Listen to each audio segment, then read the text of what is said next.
SSP scholarship apply ಮಾಡಬೇಕು ಅಂತ ಯೋಚನೆ ಮಾಡ್ತಿದ್ದೀರಾ? ಒಂದು important update, last date miss ಆದ್ರೆ ಸ್ಕಾಲರ್ಶಿಪ್ ಚಾನ್ಸ್ ಮಿಸ್ ಆಗಬಹುದು. ಸೊ ಈ ವಿಡಿಯೋ ಕಂಪ್ಲೀಟ್ ನೋಡಿ, ಮತ್ತೆ ಬೇಗ ವಿಡಿಯೋಗೆ ಒಂದು ಲೈಕ್ ಮಾಡಿ ಅಂಡ್ ಸಬ್ಸ್ಕ್ರೈಬ್ ಮಾಡ್ಕೊಳ್ಳಿ. ಕರ್ನಾಟಕ ಸ್ಟೂಡೆಂಟ್ಸ್ಗೆ good news, SSP post matrix scholarship applications start ಆಗಿವೆ. ನೀವು SSLC ನಂತರ PUC, diploma, ITI, degree, engineering, nursing, medical, B.Ed ಅಥವಾ PG ಓದಿದ್ರೆ ಎಲಿಜಿಬಲ್ ಇದ್ರೆ ಅಪ್ಲೈ ಮಾಡಬಹುದು. ಇಂಪಾರ್ಟೆಂಟ್ ಅಪ್ಡೇಟ್ ಏನಂದ್ರೆ ಎಲ್ಲ ಸ್ಟೂಡೆಂಟ್ಸ್ಗೆ ಒಂದೇ ಲಾಸ್ಟ್ ಡೇಟ್ ಇಲ್ಲ.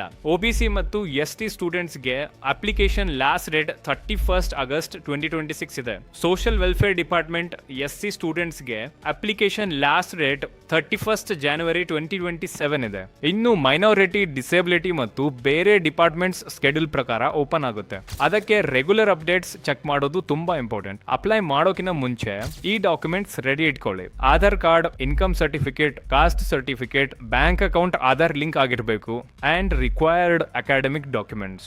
ಸರ್ವರ್ ಇಶ್ಯೂ ಅಥವಾ ಡಾಕ್ಯುಮೆಂಟ್ ಪ್ರಾಬ್ಲಮ್ ಬಂದ್ರೆ ಅಪ್ಲಿಕೇಶನ್ ಡಿಲೇ ಆಗಬಹುದು. ಈ ಇನ್ಫಾರ್ಮೇಶನ್ ಯೂಸ್ಫುಲ್ ಅನ್ಸಿದ್ರೆ ವಿಡಿಯೋ ಶೇರ್ ಮಾಡಿ.